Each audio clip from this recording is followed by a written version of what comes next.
दादागिरी आणि गुंडगिरीच्या मार्गाने चालू केलेली आहे, याचा मी निषेध व्यक्त करतो. माननीय मुख्यमंत्र्यांकडे सुद्धा निषेध व्यक्त करतो आणि आता मी स्वतः त्या मोर्चामध्ये सामील होण्याकरता मीरा भाईंदर शहराकडे निघालेलो आहे. जर पोलिसांची हिंमत असेल तर पोलिसांनी प्रताप सरनाईकांना अटक करून दाखवावी.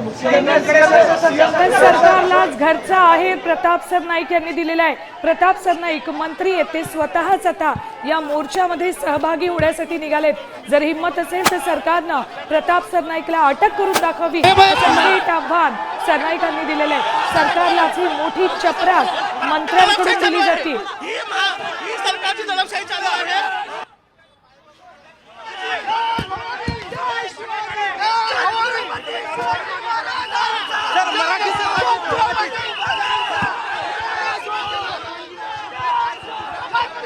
तर आत्ताची ही सगळ्यात मोठी बातमी आहे. या घडीची महायुतीची तुलना इंग्रजांसोबत होती असं प्रताप सरनाईक यांनी म्हटलंय.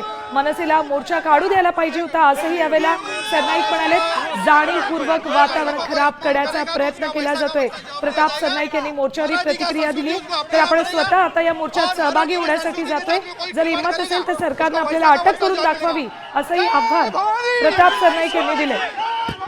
पोलिसांनी मोर्चा काढू द्यायला पाहिजे होता आणि जर शांतताप्रिय मार्गाने जर तो होत नाही तर निश्चितपणे ज्यांनी काढलं त्यांच्यावर कारवाई करायला पाहिजे होती. पण मोर्चा निघण्यापूर्वी जर तुम्ही कारवाईचं जर बागुलवं केलं तर ते योग्य नाही. आमची तुलना काही वेळेस लोक महायुती सरकारची तुलना इंग्रजांच्या बरोबर करायला लागलेले आहेत. असं बरोबर नाही. आमच्या महायुतीचं सरकार अतिशय चांगल्या प्रकारचं काम करत असताना अशी तुलना सामान्य जनतेकडून किंवा मराठी एकीकरण समितीकडून होत असेल तर ते निश्चितपणे योग्य नाही. तर प्रताप सरनाईक यांनी सरकारला घरचा आहेर दिलेला आहे. आधी मोर्चा काढू द्यायला हवा होता. वातावरण तापवण्याचं काम केलं जातंय.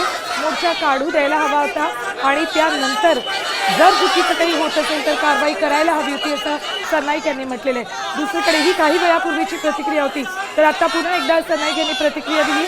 आपण स्वतः मीरा रोडकडे निघालोय, ज्या ठिकाणी या मोर्चाचं आयोजन करण्यात आलेलं आहे, जिथे सध्या ही धरपकड झालेली आहे त्या भागात आपण निघालोय. आणि जर सरकारला हिंमत असेल तर त्यांनी आपल्याला अटक करून दाखवावी असं थेट आव्हानच फडणवीस सरकारला त्यांच्याच मंत्र्याकडून देण्यात आलेलं आहे. प्रताप सरनाईक यांनी राज्य सरकारला हे थेट आव्हान दिलेलं आहे. मराठी माणसाची धरपकड या ठिकाणी सुरू आहे. तर संतापलेले हे सगळे नागरिक थेट रस्त्यावर बसून ठिय्या आंदोलन करत आहेत. जोरदार घोषणाबाजी त्यांच्याकडून केली जाते. मराठी मोर्चाला परवानगी नाकारल्यानंतर मीरा रोड भाईंदर या परिसरामध्ये वातावरण प्रचंड तापलेलं आहे आणि आता नागरिक रस्त्यावर उतरलेले दिसत आहेत.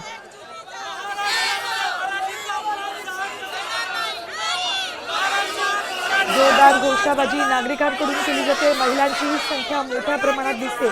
तर काही इतर भाषिकही या मोर्चात सहभागी झालेले आहेत. आणि जर महाराष्ट्रात राहायचं असेल तर मराठी आलीच पाहिजे असं त्यावेळेला या सगळ्या नागरिकांकडून सांगण्यात आलेलं आहे. मराठी मोर्चाला परवानगी नाकारल्यानंतर वातावरण प्रचंड तापलेले आणि त्याला राजकीय वळण देण्याचा सुद्धा प्रयत्न केला जातोय.